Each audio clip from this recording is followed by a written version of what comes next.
So that was my original goal. Now, we are in our 6th province. However, we haven't really visited Ontario yet. So really, we've kind of been to 5 provinces, and I have a lot more than 5 skeins of yarn.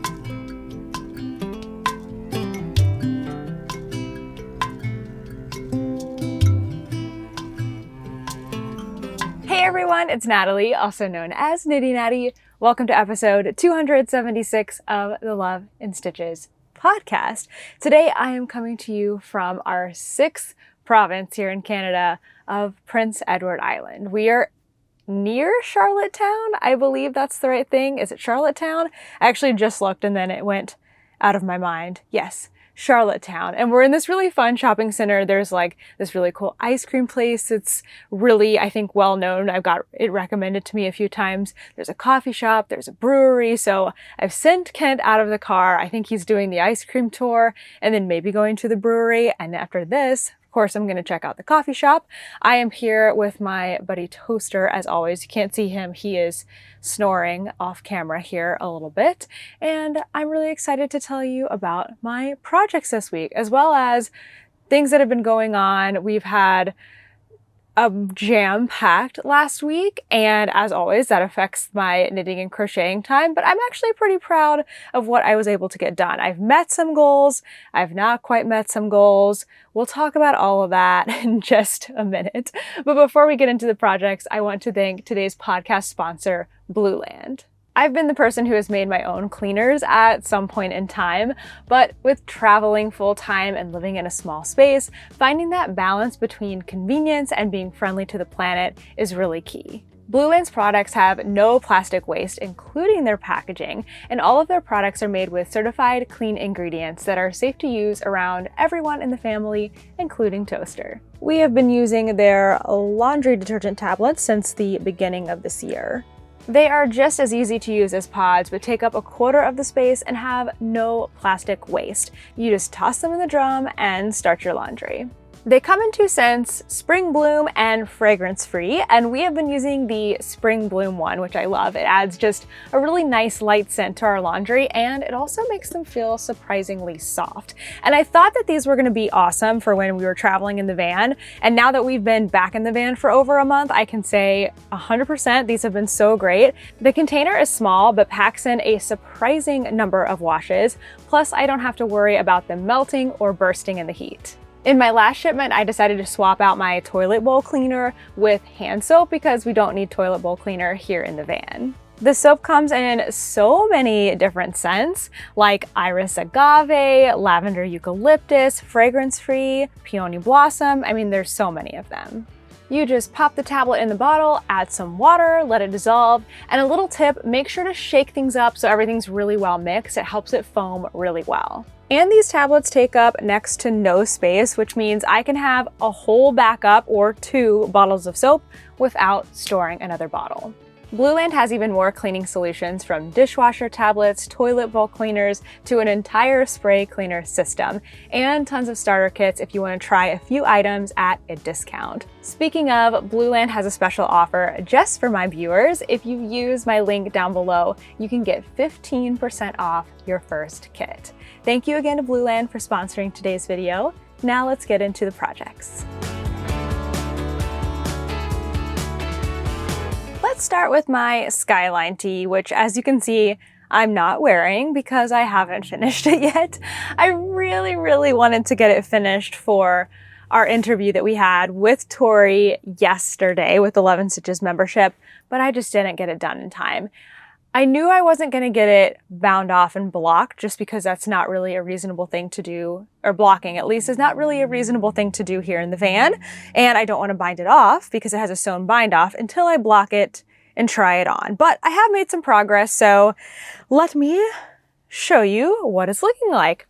So this is the Skyline Tee by Tori Yu. She's a fantastic designer. And I have added about, I don't know, 3 or 4 inches since you last saw it, and I have started on the bottom ribbing. So this took me a little longer than I thought because I did a try on. I actually have a video of me trying it on. I think this was around the point where I hit the pattern mark. I think it's 9 inches, where it's suggested to start the ribbing. So of course I tried it on because I wanted to see, am I liking where the length is? And when I tried it on with my only pair of jeans, I decided I wanted a little more length. So I did end up adding about 2, maybe 1.5 inches to the body of this before I started on my ribbing. So now I'm working on the ribbing. I have maybe 6 or 7 rows left to do. And then my plan is to block it again. I'm going to be at a friend's house within a week. So block it at my friend's house before binding it off, because it is a sewn bind off and I don't want to have to unpick a sewn bind off if I'm not happy with the length. So once I block it again and I'm happy with the length, I will be binding this off. So it's so close to getting done. I am hoping I can kind of push through the next several rounds of ribbing here over the next couple days. We are going to, actually tonight we're going to a movie. We're going to a drive-in theater. So maybe I can go ahead and finish that up while we're watching Lilo and Stitch.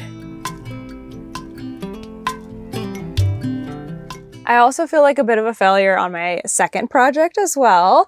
Not really on the crochet part, but on getting my notes up on Ravelry, because I said I would have it done by the last podcast and I don't have it done. I just feel like this week has been so busy. We haven't really had extended amount of time where we're just sitting and getting time to work on our computers, or I don't know, I guess we're getting some time, but it's like anytime I can be sitting, I am trying to get my work done instead of getting like knitting notes done, which also feels semi-like work, but also like fun because I like doing them. Anyway, I haven't gotten to it yet and I'm so sorry, but I should get to it soon. I actually really need to, because if I wait too long, I'm going to forget where these yarns came from, which square goes with which label. But the thing, sorry, we're really close to a road and it's very loud. Some of these cars are very loud. One thing I am doing well on, so I'm going to pat myself on the back for, is keeping up with working my squares. I only have 1.5 skeins of unused yarn for my blanket at the moment. Now, since this is a pretty new project, let me briefly summarize and then I'll show you the squares that I've worked on this week. So I am making a blanket to commemorate our travels throughout Canada. We are going to all 10 provinces. So my original goal was to get a skein of yarn, hand-dyed skein of yarn that is dyed, one from each of these provinces plus a couple extra. My original thought was if I get 12 different colors, I can use each of those full skeins to make 2 squares, giving me 24 squares in total, which would be a decent size blanket, especially because these are measuring about 8.5 inches, I would say. So that was my original goal. Now, we are in our 6th province. However, we haven't really visited Ontario yet. So really, we've kind of been to 5 provinces, and I have a lot more than 5 skeins of yarn. I'm actually going to get to that in a second. Let me tell you about the squares that I've been working on for this week. Okay, so I've kind of gone back through. I was trying to get all caught up on all of the yarns that I had, and it's taking me a while because for some of these, I'm having to hand wind them, which takes me approximately 45 minutes to hand wind the yarn and then make 2 squares. So for each of the yarns, I am doing a solid granny square. This is the Battenberg blanket pattern, and I've just added on more rows. So I'm doing 9 rounds in total. And then I am doing 1 square from the Yorkshire blanket pattern, which is a paid pattern. It's wonderful. It's so much fun, and I am greatly enjoying it. So I'm usually doing the solid granny square first to kind of see how the colors are looking, and then I'm choosing which Yorkshire blanket pattern. I am holding my fingering weight yarn double, and I am using a 4.5 millimeter hook. Okay, I think that's all the things. So this week, this yarn, let me see if I can match it. Do I have? Oh yeah, I think I have the label. So this one, I believe I got in New Brunswick. It is, what does it say? Honey bee yarn. And it is a hand-dyed yarn. I believe it was at 3 bags full. Is that right? See, this is why I need to go back through my notes. I believe it's at 3 bags full. And this color is called Summer Sorbet. And so I did the solid granny square, and then for my Yorkshire one, I chose the pattern Fields of Gold, which has these really fun puff stitches in it. And no, you can't really see the pattern quite as well in variegated yarns, but it's very fun for me and I'm enjoying doing it so much and getting to experience all of those patterns again. It's my second go through of the blanket, so I'm having a lot of fun with that. Then I acquired some yarn in Newfoundland from Windswept Fibers, and this color is called Witless Bay. It's not a place that we visited, I don't believe, but it is to represent a sunset in Witless Bay. And then I did the Bronte square, which is really hard to see. It's a flower sort of a pattern in a solid yarn. This is super visible and really cool, but it's a little hard to see in this yarn, but I still like it. Again, I'm still having a great time doing it. So that was from Windswept Fibers. And then I have a second one from Windswept Fibers, but this one is only a single square because this yarn was gifted to me by Janine. I met up with her in Newfoundland and she was like, I have a skein of, or I have some leftovers of a Newfoundland dyer that I would love to gift you. And so this color is called George Street, and it's such a fun colorway. It's like super bright and neon, and I ended up doing the Wildflowers square. So there's a flower here in the middle, and then all these little puff or popcorn stitches all around. So that one was super fun. And then the last one I've worked on this week, I am kind of halfway through. I've done my solid square, and then I need to do my Yorkshire square. So I'll probably do that at some point, hopefully this week.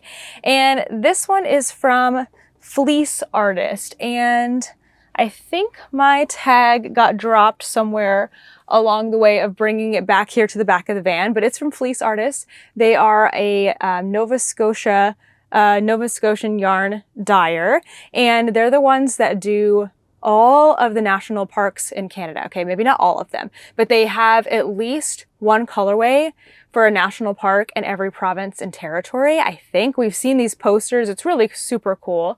And I've been wanting to get their yarn, but I have this weird thing about I can't just do a part of something. So I felt the same way, or a similar way, in the US.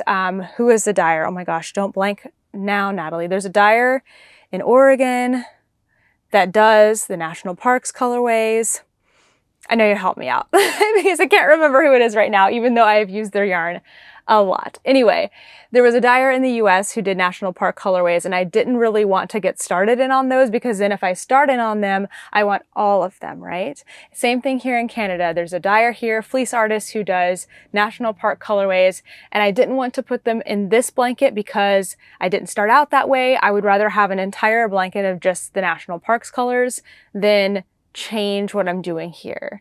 Does that make sense? It's a weird thing, but I feel like my brain needs like complete things, not just partials, or it really just throws me off. So I've been avoiding getting Fleece Artist yarn until now because I was wanting to get, I was like, I really like those national park colorways, but I ended up finding the perfect thing. We went to Tracy's Rolling Yarn Shop in Nova Scotia, and she had a special colorway from Fleece Artist just for her called Tracy's Purple Speckles. So I got that. It fits the theme of my blanket, which is pinks and purples. So there you go. And I have plans already for which Yorkshire square I'm going to do, and I will be doing that soon. And so I have one more square to do out of that, and then I will do 2 squares out of this yarn. So this is another Nova Scotia colorway from Creative Knits. It's a really beautiful pink and purple, and I would say pink and purple. I would say maybe you could say blue a little bit, but it's just going to be perfect for my blanket. And this was gifted to me, so thank you so much. I am so happy to get to add another yarn into my blanket. Oh, wait, here it is. Here's the tag from this one. There we go. I knew it was somewhere. I tried to get them all organized and stacked. So this week's squares, let's see, I did 6 squares. Not too bad. Hey, that's almost 1 a day. That's actually pretty good, and I haven't done one today. So yeah, pretty much 1 a day. That's great. So you may be wondering now, how many squares do I have? I mentioned we've already been through, or we're in our 6th province, but really kind of only 5, because in Ontario we were there for like a minute and we're going back to Ontario. We really didn't do, I don't think we did any yarn stores. So we really haven't done Ontario yet. So 5 provinces, I'm going to call it, that we've been to.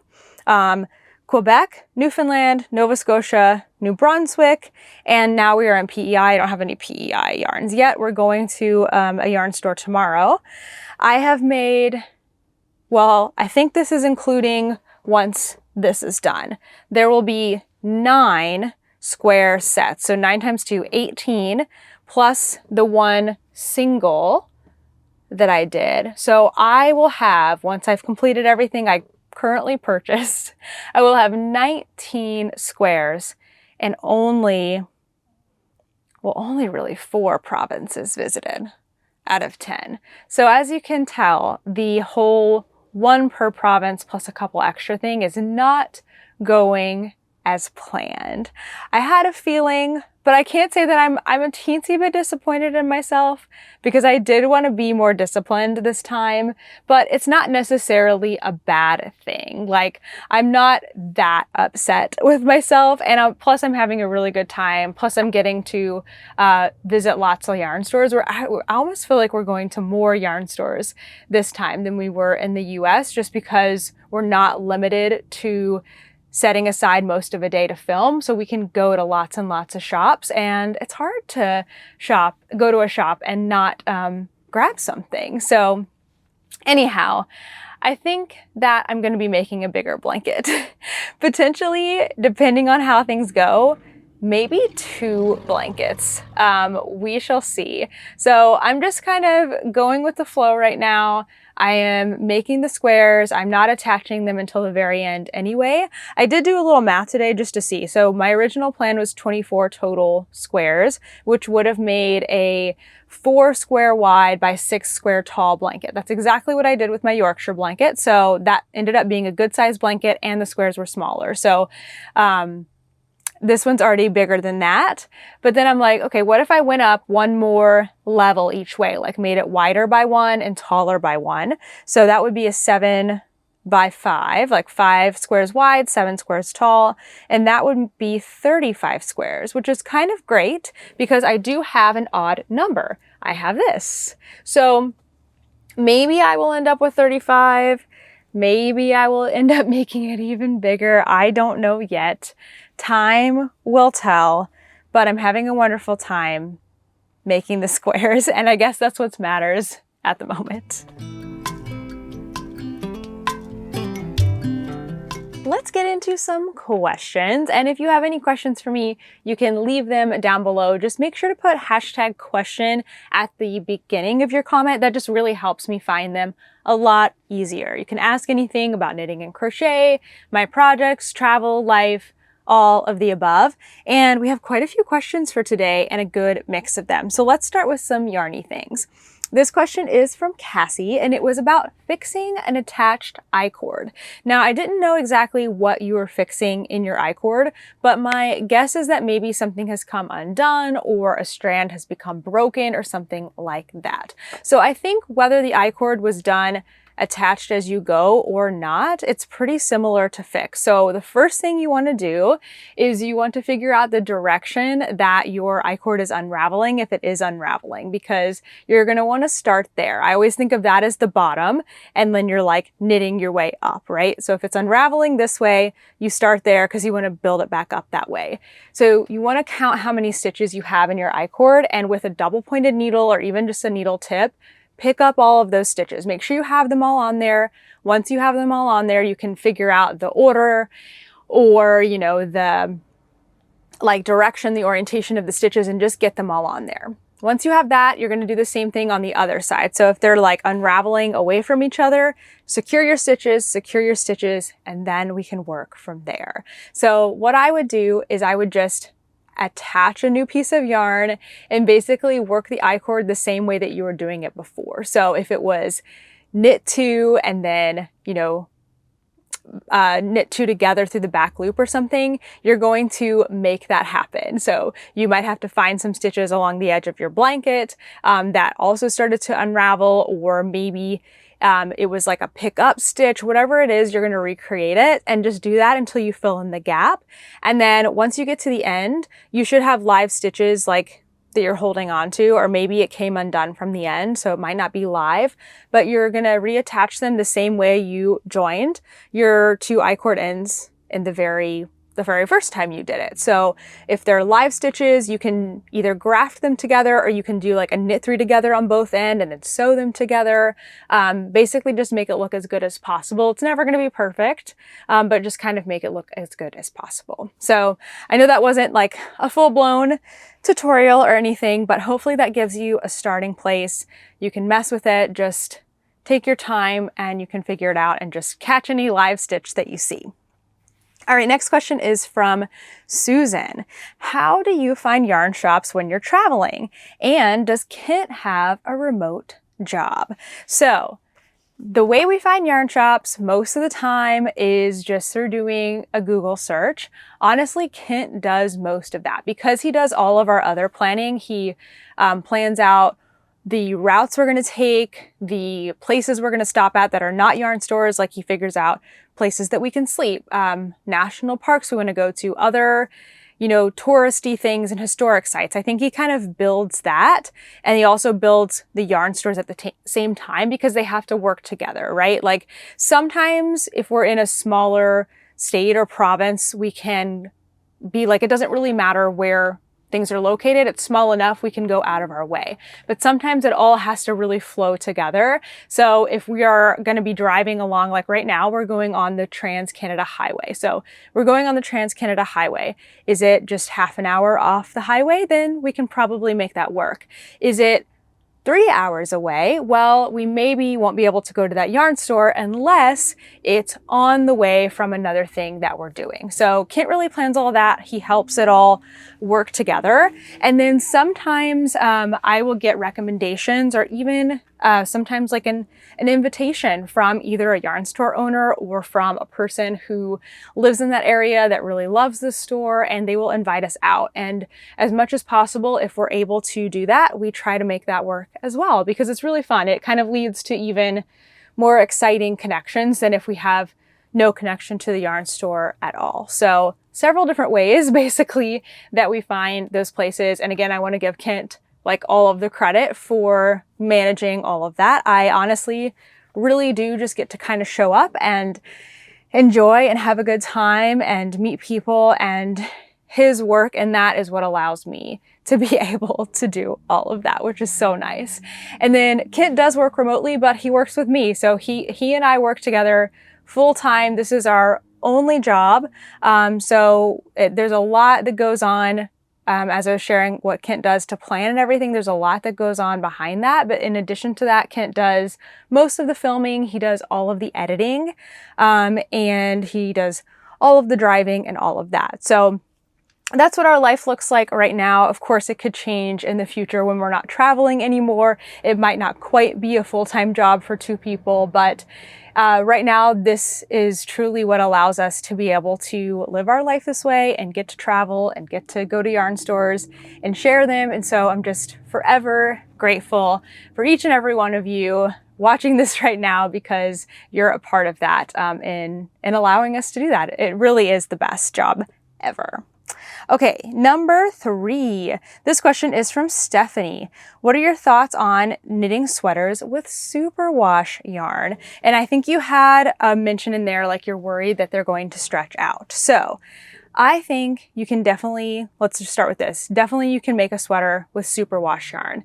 But what I'm finding more and more, the more garments that I make, it's so important to match the pattern and the yarn and make sure they work well together. So your first check for this is a very easy one, but I think it's something that people skip a lot, and it's with yarn substitution. So when you are making a sweater and you want it to look like the designers and you want it to fit like the designers, the best way to do that is to do everything that they did exactly the same. So get their gauge, make their size, or make the size according to the pattern and use the yarn that they're using. There are properties in that yarn that as a newer garment knitter, I never thought of that really affect the way that the garment wears and fits over time. So if you match their yarn exactly and you get the same yarn, perfect. You're gonna have, for the most part, a pretty similar garment. But that doesn't really work for most people. We can't just get exactly the same yarn. We don't all have access to the same things. We don't all have the same budgets.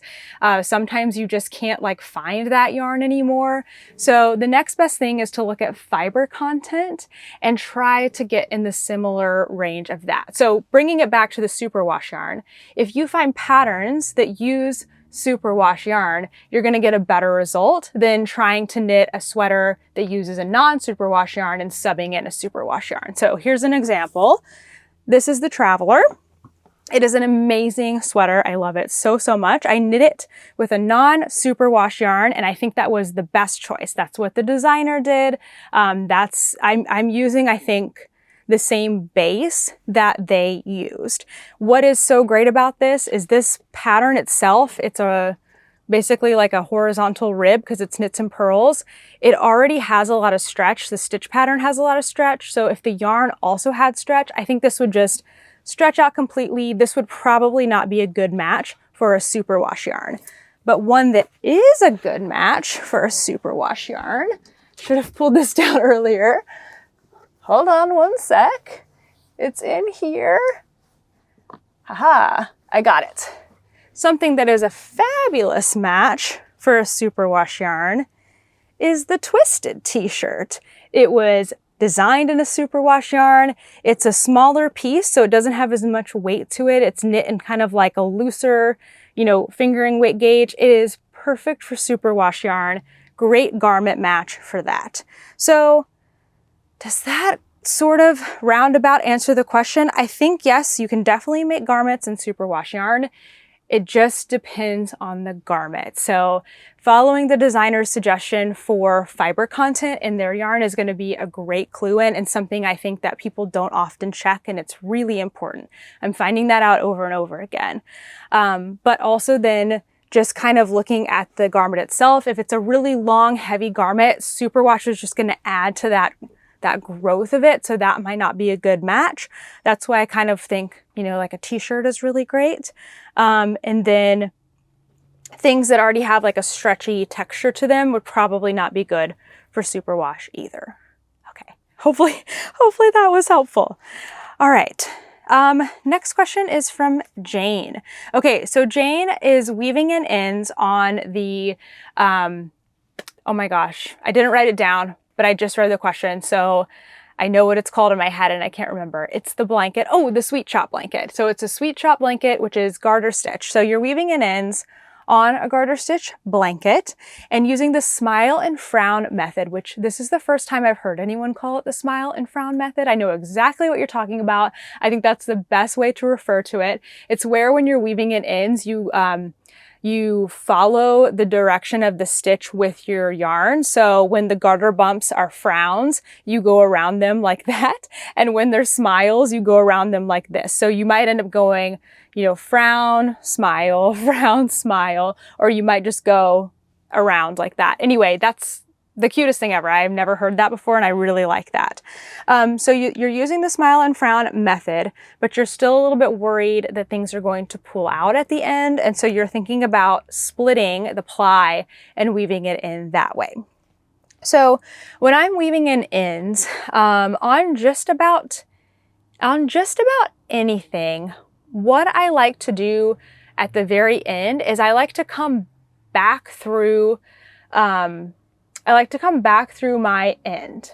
And how do I explain this without showing it to you? So basically, if you're going, frown, smile, frown, smile, frown, smile, I will turn around with my needle and I will poke back through and split my own end. So I'm splitting it where it's already gotten sandwiched under stitches so that the direction changes and it kind of loops off. And then I trim it. And especially with a blanket or something that's gonna have a lot of movement, I would leave your ends a little bit longer, like maybe even leave them an inch long.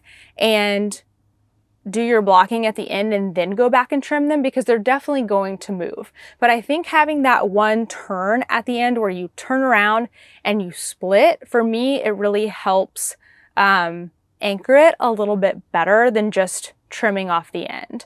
Now, you definitely could split your plies. I think you're going to create a lot more work for yourself, but I do think it would be very secure. So there's really not a wrong way to go about it. I would maybe, you could even test a couple things and just see, you know, what feels doable for you. But don't make it so hard on yourself that you don't want to weave in the ends as you go, because I think having the ends woven in, even if the tails stick out a little bit, is still better than having all the ends left at the end of the project. So I like your idea, and just figure out what works best for you. Okay, this question is from Gazelle Knits. They just noted that our audio quality is really clear. Thank you so much. And what mics do we use? So I am using a DJI wireless mic, I think is what it's called. I have the bag, hold on. These are really awesome. We got these a few years ago when we started doing the yarn store tours. It comes in like a nice little small case, and it comes with two, hold on. Hopefully I didn't mess up. Hopefully I didn't mess up the audio by opening it up, but it comes with two mics and one receiver, which I have on the camera right now. And the cool part about it is that the receiver can be used on a camera. I have like a big camera that I'm using with a lens and everything, but it can also be plugged into a phone. So I think one of your questions was, can you use it on a phone? And yes, you can. You can use it. When I got mine, it came with the Lightning like plug-in and also a USB-C.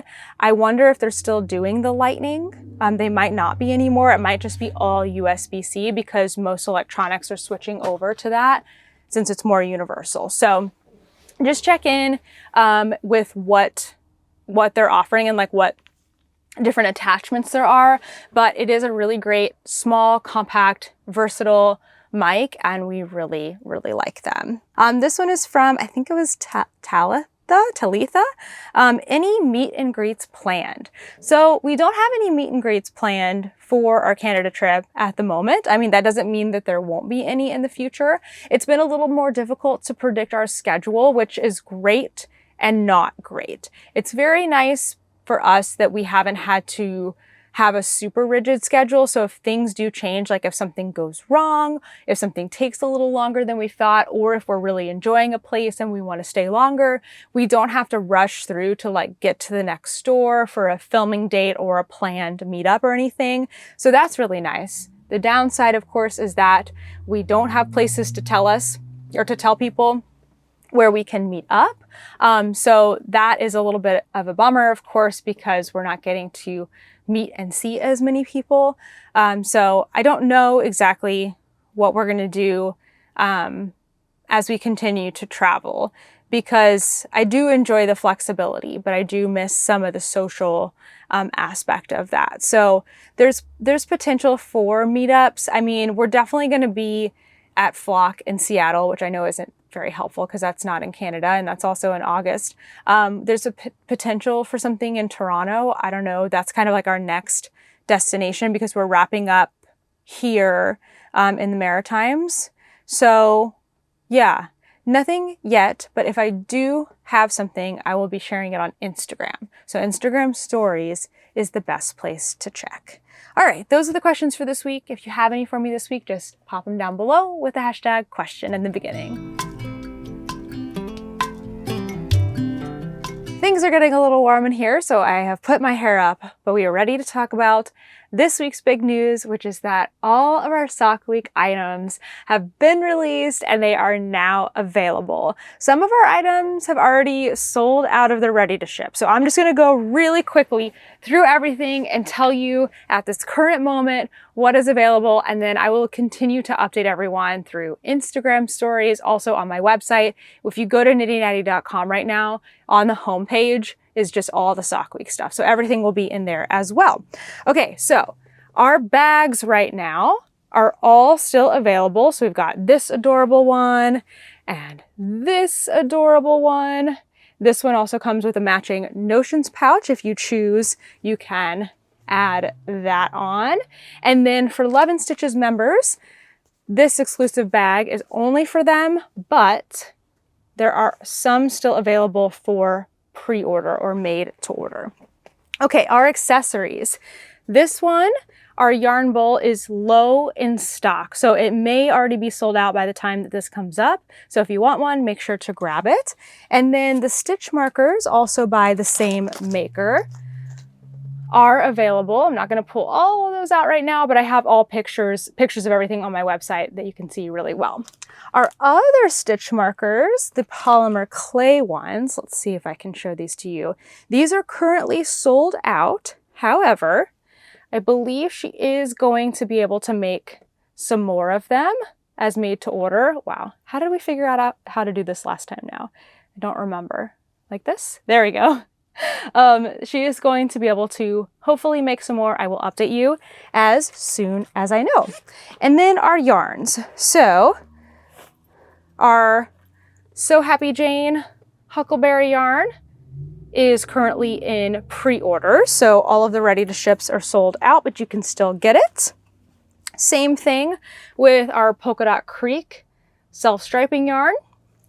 And same thing with our Unicorn Sparkle from Super Glow. So still available, but in pre-order. So just make sure you read the listing to see when that is going to ship. And then our yarn from Road Trip Sock Yarn, that is Toaster Loves Ice Cream Too. Do you hear your name, buddy? This one is available. There's still some ready to ships left to go. All right, that was the quick update. Again, you can follow along with everything either on my Instagram or at nittynatty.com.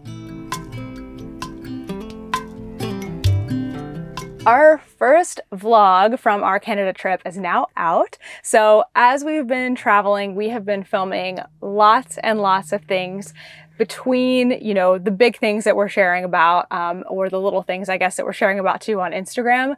There's just way too much to even include here in the podcast or on Instagram. So we are making vlogs. So our first one is out. It's all about Quebec and our time in Quebec City and Montreal.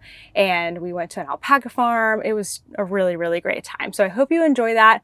Every province is going to be slightly different as far as the things we're doing, but expect a mixture of some yarn store things, some Yarny things, some food stuff, some national park stuff, and just some other sightseeing along the way. So Kent and I are both working together on those. So you're going to see a little more about just life in the van in those videos. And we're really excited to continue to share those with you.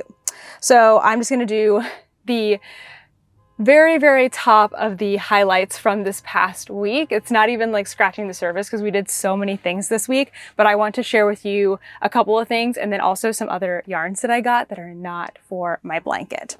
Okay, so we spent this past week in both Newfoundland and Nova Scotia. Most of the beginning of the week, we were in Newfoundland and then we took the ferry back across to Nova Scotia. I might wait for this person to have their car alarm stop going off. Okay, we're good now. We're good now. So the first thing that was just like such a highlight of the last week was getting to meet Janine, and she was the one who gifted me this yarn for this square, and we met up and we all four of us, including Toaster, took a really great walk, got to chat for a while. It was super wonderful. So much fun to get to meet her. And then we even got to meet up with her again the next day. So we just had a really great time. And through her insight and everything, we kind of changed around the next day for us. So we were in Gander and we were going to continue on getting on down the road towards Gros Morne.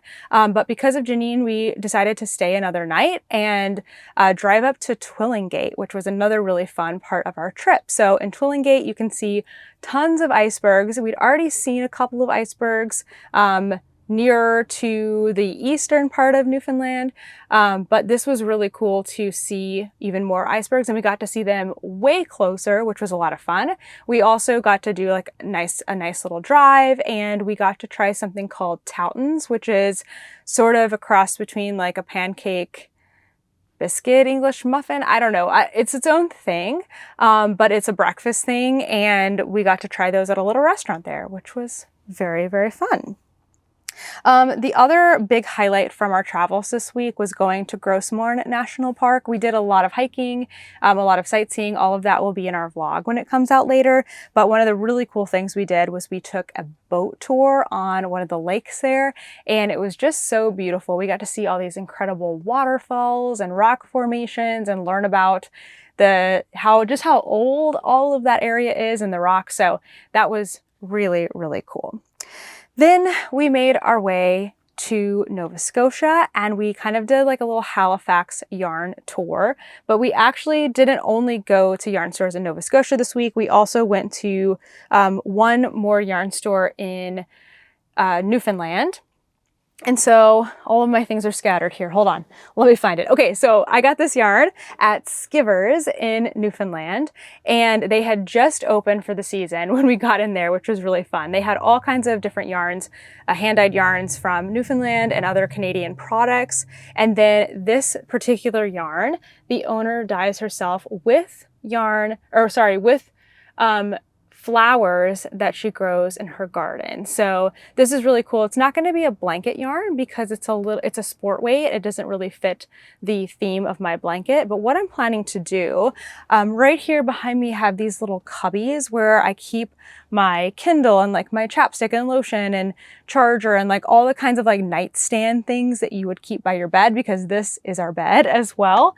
And so I've been wanting to make these little cubby,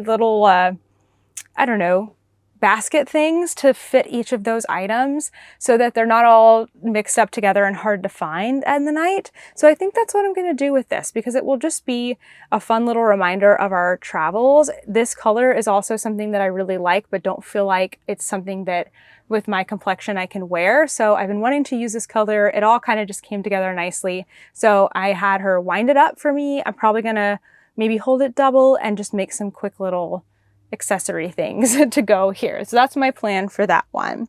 Then we got into Nova Scotia and we went back to Tracy's Rolling Yarn, but this time instead of going to their new brick and mortar, we went to the actual rolling shop, which was where I got the Tracy's Purple Speckles yarn. And we got to meet Tracy and that was really, really fun. So that's 2 yarn stores. And then we went to 6 additional yarn stores in and around the Halifax area in Nova Scotia. We had our own little yarn crawl over the past 2 days. So we went to the Violet Unicorn, super cute. We went to Stitch and Knit, that one's a brand new one, and they have sewing machines for rent and all like natural fiber yarn and fabrics. We went to LK Yarns, which was in a really cute area of town in Halifax. Fia, that one is in like the front of their house, which was really cool. And then Creative Knits, we got to meet the owner there, and The Loop. So we had just like the best time going around to all the different yarn stores. I did pick up a couple of things. I showed you already from Creative Knits that Leona gifted me this yarn, which was really sweet, and it's hand dyed in her shop. So this is the only additional Nova Scotia yarn that I got because I already have 2. So I am trying to be a little bit disciplined, but I wanted to grab some other things. So I ended up with some little notions and different stuff. But then I also got this yarn, which is Cape Breton yarn. It is from, I guess it's in Inverness, Nova Scotia, which is an area that we passed through. And we did go to Cape Breton Island or Peninsula, Kent? For what? Cape Breton.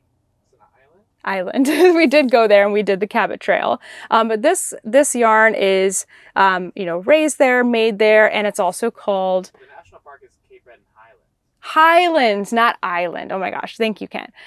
This colorway is called Low Tide, and so everything just kind of felt reminiscent of the whole trip and everything. So I really like this yarn. I might use it, or I might use it as like a membership giveaway, but I really liked it and thought it was really cool.